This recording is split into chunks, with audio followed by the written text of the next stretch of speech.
Boa noite. Boa noite. Pela terceira vez seguida, Banco Central eleva a taxa básica de juros. Ministro da Fazenda diz que o país pode enfrentar um trimestre de recessão. O governo paulista vai tirar mais água da Billings para socorrer Guarapiranga e Alto Tietê. E sem chuvas, represas têm sexta queda seguida. Petrobras reconhece que pode incluir perdas com corrupção em balanço. E na série de reportagens sobre os 45 anos da TV Gazeta, as parcerias e a expansão da emissora nos anos 90.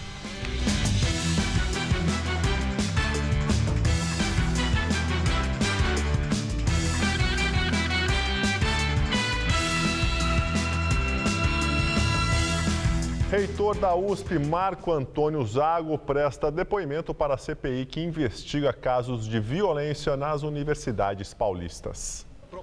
Marco Antônio Zago afirmou que vai pedir a reabertura de sindicâncias sobre as denúncias de abusos ocorridos dentro da instituição. Segundo ele, a determinação serve para encaminhar os casos com indícios de desrespeito aos direitos humanos. Em 9 de dezembro, nós passamos uma circular para todos os diretores de todas as unidades da universidade, dizendo qual é o ritual da agora para frente. Todos os casos em que houver denúncia ou suspeita têm que ser investigados. A responsabilidade é do diretor, mas ele tem que comunicar à Comissão de Direitos Humanos na abertura e depois tem que mandar o resultado. Desde o ano passado, a Comissão de Direitos Humanos da Assembleia Legislativa do Estado tem recebido vários relatos de estupros e trotes violentos ocorridos dentro da Faculdade de Medicina da USP. Depoimentos de vítimas da CPI, instalada em dezembro, confirmaram as denúncias. Defensores do novo Parque Augusta acampam no terreno para impedir a reintegração de posse. Os defensores do Parque Augusta estão temerosos com uma eventual ação violenta por parte da Polícia Militar na reintegração de posse programada aqui para o parque, que fica no centro de São Paulo. Mas, segundo a PM, não há data para isso acontecer. Já as construtoras Cetim e Cirela dizem que essa área não é pública. Mas os defensores dessa causa, principalmente os vizinhos aqui na região, dizem que essa área já está na matrícula do imóvel, deve ficar aberta ao público em tempo integral. Realmente o terreno é particular. Mas acontece que tem uma cláusula antiga, das antigas escrituras, que diz que tinha que ser mantida a servidão de passagem, que é uma passagem do público, tinha que ser aberta ao público da Marquês de Paranaguá até a Caio Prado. Porque sempre isso ficou aberto e sempre o povo veio aqui e usufruiu dessa mata. E depois disso o pessoal fechou os portões irregularmente. Justiça Federal divulga os termos do acordo de delação premiada do doleiro Alberto Youssef, apontado pela Operação Lava Jato como chefe do esquema de corrupção na Petrobras. O acordo prevê que o Youssef transfira para a União uma série de bens, entre imóveis, veículos e participações em empresas. Os bens foram alienados logo após a assinatura do acordo com o Ministério Público Federal. O documento ainda diz que o Youssef ficará no máximo 5 anos preso e a progressão de pena se dará diretamente para o regime aberto, sem passar pelo semiaberto. O acordo foi assinado em troca de informações que podem levar à prisão mais pessoas envolvidas nas investigações da Operação Lava Jato. O governo do estado critica relatório da AES Eletropaulo sobre a falta de energia que atingiu quase 1 milhão de residências em São Paulo nas últimas semanas. O relatório foi entregue pela Eletropaulo durante uma reunião com a Secretaria do Estado de Energia. No entanto, o material apresentado foi considerado inadequado pelo secretário de Energia, João Carlos de Souza Meirelles. Segundo ele, a Eletropaulo não possui equipe suficiente e informou que precisou recorrer a equipes de outras distribuidoras, o que também indica falhas no atendimento da empresa. Meirelles julgou ser inadmissível o ocorrido na semana passada, quando milhares de paulistanos ficaram sem energia elétrica por dias. Não é admissível termos as interrupções da forma que tivemos. Cair uma árvore, sempre pode cair, um carro pode bater num poste e derrubar, mas o que não pode é ficar horas e dias sem atendimento. O vice-presidente de operações da Eletropaulo rebateu as críticas. Nós estranhamos muito as colocações das críticas, até porque nós entregamos um relatório bastante claro daquilo que aconteceu, dos fatos que aconteceram, das providências imediatas que nós tomamos e das propostas que estamos encaminhando para serem tomadas.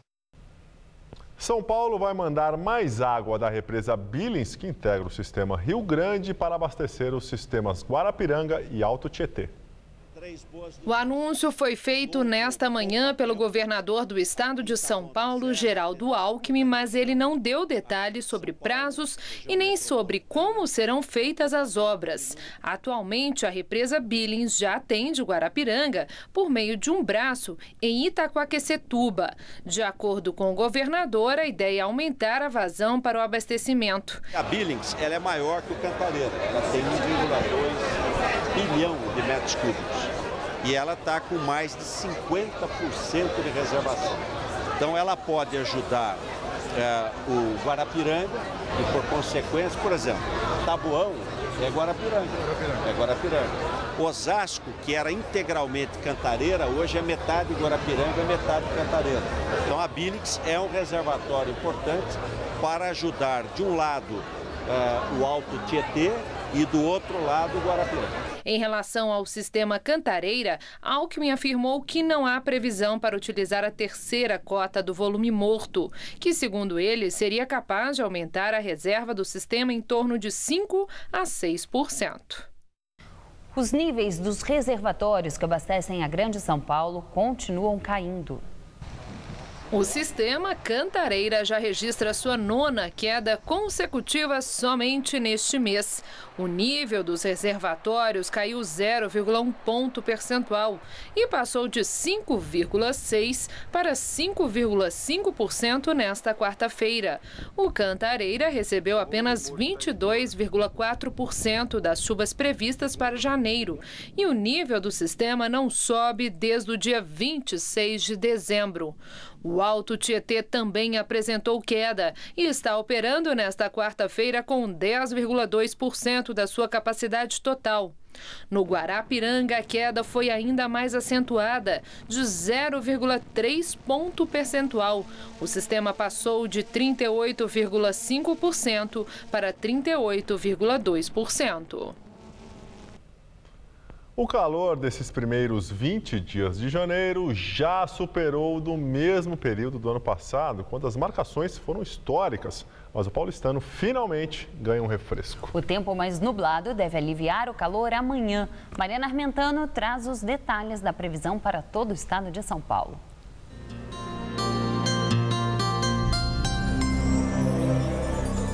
Novas áreas de instabilidade espalham muitas nuvens pelo estado de São Paulo, por isso o calor deve diminuir. A previsão é de chuva a qualquer hora em praticamente todas as áreas. As pancadas podem chegar a ser fortes, mas sempre intercaladas com algumas aberturas de sol. A máxima vai ficar em torno dos 30 graus em Marília e dos 33 em Votuporanga. No centro e no norte do estado, o sol aparece mais forte e a chuva vem a partir da tarde. Máxima em torno dos 29 graus na cidade de Franca. E no litoral, não vai fazer mais que 26 graus em Caraguatatuba e também em Santos. Aqui na Grande São Paulo, atenção para o risco de temporais e alagamentos. A máxima vai cair mais em relação a hoje e fica em torno dos 26 graus aqui na capital. Na sexta, dia de sol entre nuvens, chuva e máxima na casa dos 28. No sábado, volta a esquentar e chega a fazer 31 graus. Polícia de São Paulo investiga pelo menos 50 roubos a apartamentos de famílias coreanas na capital paulista. As quadrilhas contam com asiáticos que se passam por familiares dos moradores para invadir os prédios. As imagens gravadas pelas câmeras do condomínio na Aclimação, região central de São Paulo, mostram o suspeito, um rapaz com traços orientais, entrando no prédio. O porteiro não sabia ainda, mas ele e outros 2 brasileiros iriam arrombar e assaltar um apartamento onde moram coreanos. Segundo o zelador do prédio, os suspeitos tinham informações sobre a rotina dos moradores e enganaram o porteiro. A família oriental estava viajando e deixou 2 sobrinhos cuidando do imóvel. 2 dias depois chegou um dizendo que era parente dessa pessoa. O Departamento de Polícia Civil da capital registrou desde 2013 47 casos de roubos e furtos em residências de orientais que vivem aqui em São Paulo. Só aqui no bairro da Aclimação são vários relatos. E o modo de agir dos suspeitos é sempre o mesmo. Em outras ações, também registradas pelas câmeras de segurança, os suspeitos agem em dupla, um oriental e outro rapaz loiro. Entram com facilidade pela portaria, se apresentam como parentes. Às vezes, chegam a visitar o local mais de uma vez antes do assalto. O síndico de um prédio assaltado no ano passado reconheceu a dupla. Eles estiveram aqui, acho que umas 3 ou 4 vezes antes de conseguirem a consecução do delito. E até que um dia eles conseguiram entrar. Sem querer se identificar, ele conta que os suspeitos chegaram a ser presos em outro condomínio, mas foram soltos em seguida. Um dos suspeitos eu tenho conhecimento, que é o de origem nipônica. Ele foi preso na delegacia de Pinheiros, tentando cometer o mesmo delito.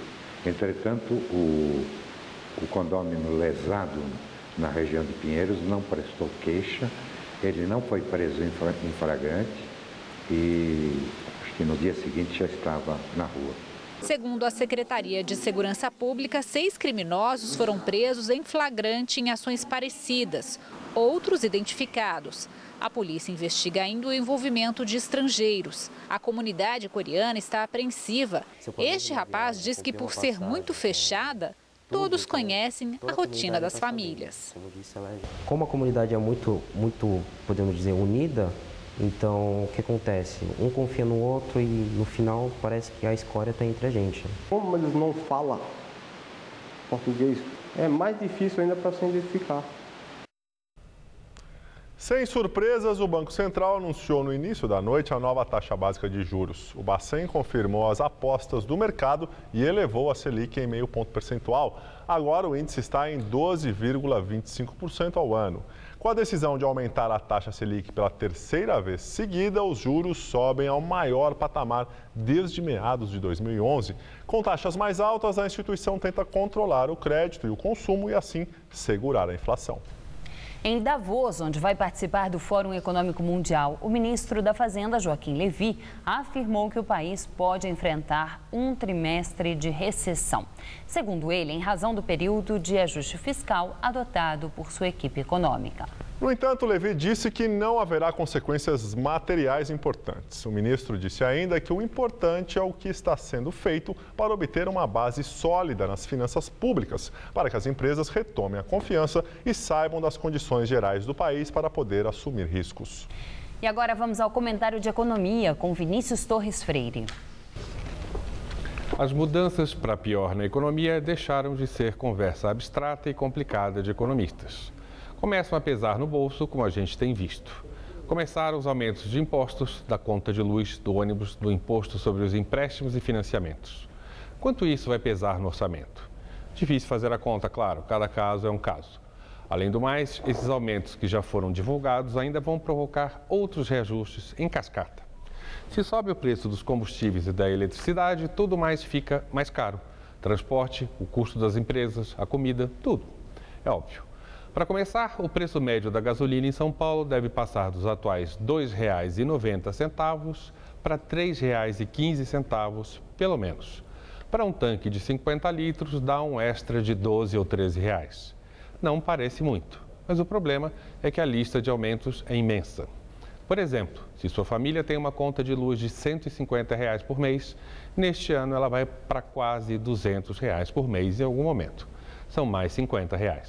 Se você fizer uma compra de R$ 1.000 e financiar a juros em 12 meses, essa compra vai ficar R$ 15 mais cara por causa do aumento do IOF.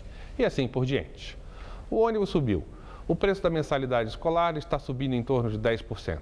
A comida e comer fora mesmo no restaurante por quilo vão ficar mais caro porque comida, luz, água e transportes vão ficar mais caros. De 10 em 10 reais, o nosso poder de compra vai diminuir. A inflação média deste ano deve ser maior do que em 2013, deve chegar a uns 7%.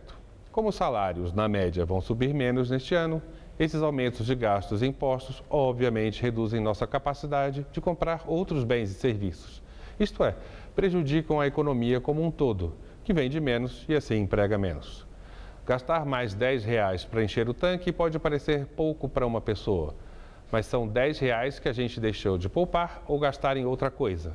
Multiplique esse valor por milhões de pessoas e a gente já tem uma ideia de como isso tem impacto no conjunto da economia. Vamos entrar em crise feia? Outra vez vamos dizer que não, mas a situação ainda vai piorar antes de melhorar lá pelo final do ano. Boa noite. Em comunicado ao mercado, a Petrobras reconheceu que poderá incluir em seu balanço do terceiro trimestre possíveis perdas resultantes das denúncias de corrupção investigadas pela Operação Lava Jato.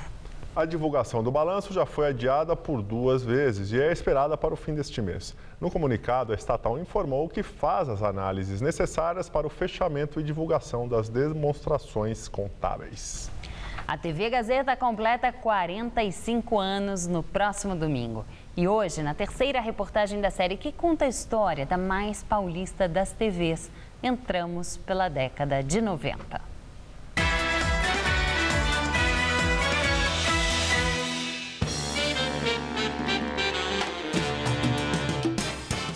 Nos anos 90, a TV Gazeta já estava consolidada em São Paulo. O programa Mulheres fazia sucesso com o quadro Churrasco com os Astros, com Leão Lobo, que acontecia ao vivo no 8º andar da emissora. Faz sorrir, me faz sonhar. O comandante Hamilton trazia um casal sorteado pelo público, também foi uma inovação da TV Gazeta. E o helicóptero, ele pousava no prédio aí ao lado e deixava os convidados com o comandante Hamilton, aproveitando o churrasco aqui à tarde. E era assim tudo junto misturado. Na mesma época, as parceirinhas se separaram e Ione Borges lançou um programa semanal. Boa noite! Fiquei aproximadamente 3 anos com o Ione.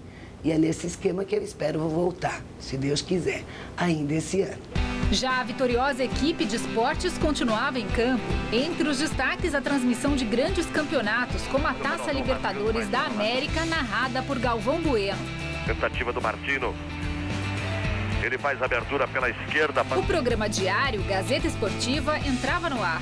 O semanal Mesa Redonda Futebol Debate ganhava um novo e polêmico integrante. Houve um casamento muito grande entre o Avalone e eu e o programa saía. E era gozado que eu não combinava nada, absolutamente nada com ele.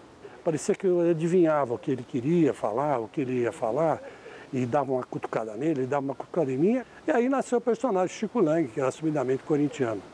Os alunos de jornalismo e rádio e TV da Faculdade Casper Líbero ganharam um espaço inédito na programação da TV aberta. O Edição Extra entrou no ar com matérias produzidas pelos estudantes. A marca do jornalismo foi a contratação de Maria Lídia Flandoli, que comandaria o Gazeta Meio-Dia. Era debate político ao meio-dia, no horário popular, que teve uma repercussão muito boa e que conferiu ao programa um prestígio muito grande e tinha muita credibilidade. Foi construída durante todo esse tempo, eu acredito, em função daquele critério de oferecer oportunidade igualmente para as diferentes correntes de pensamento. Maria Lídia lembra que quando o programa estava para ser tirado do ar, a direção foi surpreendida por um abaixo-assinado.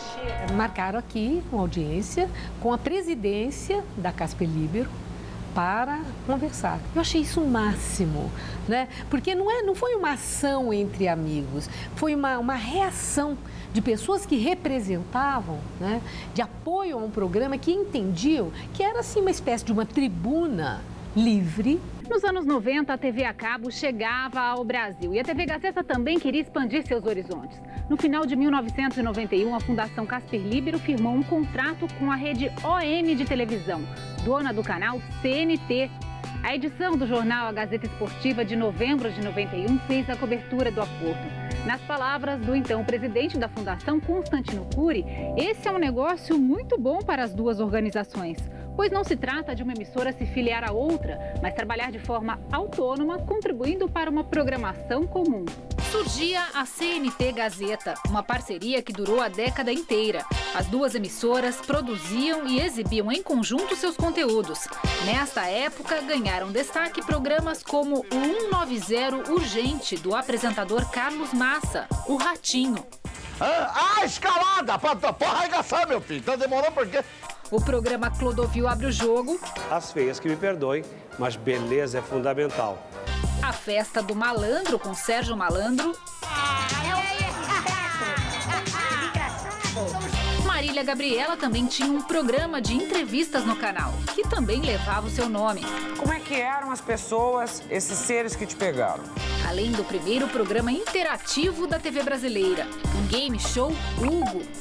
Eu tô pronto para outra. E você? Era uma somatória de esforços, mas as empresas elas tinham propósitos e estratégias que eram próprias. Então, para nós, e a Fundação entendeu dessa maneira, era mais conveniente retomar a nossa trajetória própria e aí reorganizar toda a nossa grade de programação, aí apenas como Gazeta. Nós ficamos dentro daquilo que se convencionou chamar o tripé de programação, de jornalismo, esporte e conteúdo feminino.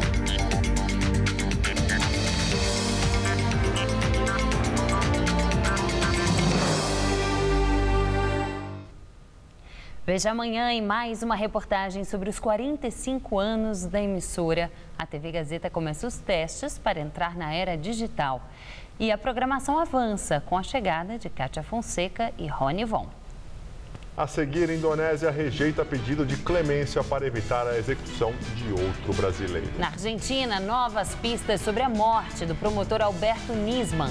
Chaveiro diz que porta de serviço do apartamento onde o promotor morreu estava destrancada. A você, que mais do que um bom profissional, quer ser um especialista, que mais do que aprendizagem, busca gestão do conhecimento, que quer continuar ampliando sua capacidade crítica e reflexiva. Faça pós-graduação em comunicação na Faculdade Casper Libero. São 4 especializações. Você escolhe as disciplinas que quer estudar e administra a duração do curso. Faculdade Casper Libero. Inscrições abertas para pós-graduação.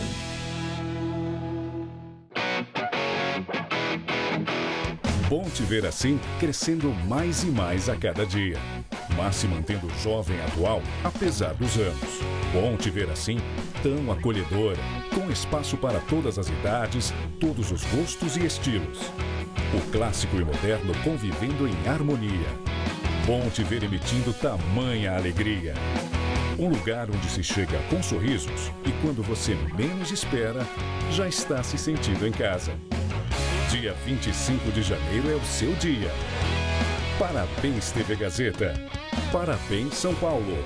É sempre bom te ver.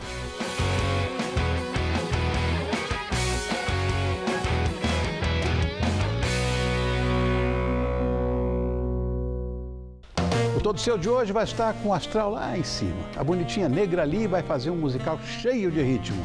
E ainda vamos entender melhor a relação do clima com a falta d'água aqui em São Paulo. Também vamos conhecer os alimentos que auxiliam no emagrecimento e ficar de olho na TV com José Armando Vanucci.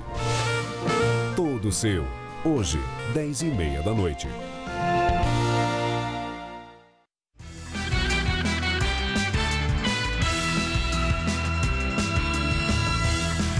Indonésia rejeitou o pedido de clemência feito pelo governo brasileiro para evitar a execução por fuzilamento de Rodrigo Goulart.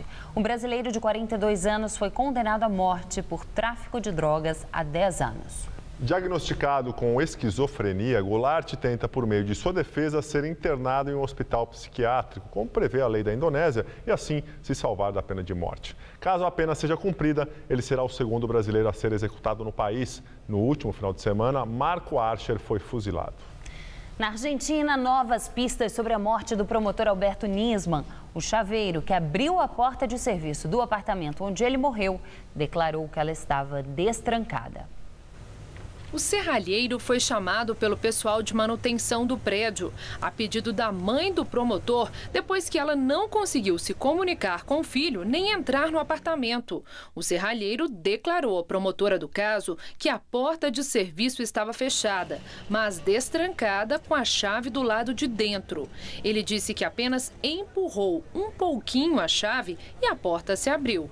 Os investigadores também descobriram um terceiro acesso ao apartamento, além de pegadas e uma impressão digital. A passagem é um vão estreito que comunica o apartamento de Nisma com o apartamento de um vizinho estrangeiro. O vão sustenta os aparelhos de ar-condicionado. Uma tela removível dá acesso ao espaço, onde podem trabalhar os técnicos de manutenção dos aparelhos. A investigação procura agora determinar se uma pegada de aparência recente e uma impressão digital detectadas no local tem ligação com o caso.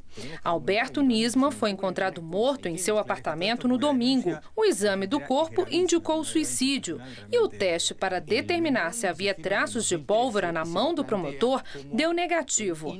Nisma investigava o atentado terrorista contra um centro judaico de Buenos Aires em 1994, em que morreram 85 pessoas. Ele havia acusado a presidente Cristina Kirchner de acobertar o envolvimento de ex-altofuncionários iranianos no atentado em troca de relações comerciais com o Irã. A justiça argentina tornou pública a denúncia de Nisma. Em Israel, um palestino armado com uma faca invadiu um ônibus em Tel Aviv. Ele atacou os passageiros, deixando pelo menos 12 feridos. O palestino de 23 anos e que vive na Cisjordânia esfaqueou o motorista do ônibus e depois partiu para cima dos passageiros. O palestino tentou fugir, mas foi perseguido por agentes de segurança, baleado na perna e acabou preso. O movimento radical islâmico Hamas mostrou satisfação pelo ataque. O grupo classificou o ato como uma operação heróica. 2 semanas depois dos ataques em Paris, a França anuncia medidas contra o terrorismo. O primeiro-ministro francês Manuel Valls anunciou investimentos extras de 425 milhões de euros, equivalentes a 1 bilhão e 300 milhões de reais nos próximos 3 anos. Serão criados quase 2.700 empregos para reforçar o efetivo na luta antiterrorista. Será criada uma lista nacional com nomes de pessoas envolvidas com atividades terroristas. O governo também vai contratar mais 60 religiosos para acompanhamento espiritual nas prisões, além dos 182 já existentes. Segundo as autoridades, muitos jovens muçulmanos se radicalizaram cumprindo penas nas cadeias francesas. No tradicional discurso do Estado da União, que aconteceu na noite de ontem, o presidente norte-americano Barack Obama pediu união ao Congresso. O tema principal foi o fortalecimento de uma economia de classe média. Obama falou sobre as necessidades de oportunidades econômicas mais equilibradas e anunciou uma série de medidas para atacar a crescente desigualdade social nos Estados Unidos, como o aumento dos impostos para os mais ricos e grandes empresas. Obama também pediu ao Congresso, dominado pela oposição, que trabalhe no fim do embargo econômico a Cuba. O presidente mencionou ainda o combate ao grupo extremista Estado Islâmico e a segurança cibernética. Estados Unidos e Cuba iniciaram hoje encontros históricos para restaurar as relações diplomáticas. As reuniões são as primeiras desde que o presidente dos Estados Unidos, Barack Obama, e o presidente cubano, Raul Castro, anunciaram no último dia 17 de dezembro que tinham chegado a um acordo histórico após 18 meses de negociações. A reunião na cidade de Havana vai durar 2 dias. Hoje o assunto tratado pelas autoridades é a imigração e amanhã o tema do encontro será a restauração dos laços diplomáticos. A edição das 10 do Jornal da Gazeta termina aqui. Boa noite. Fique agora com o Rony Von no Todo Seu. Uma ótima noite para você e até amanhã.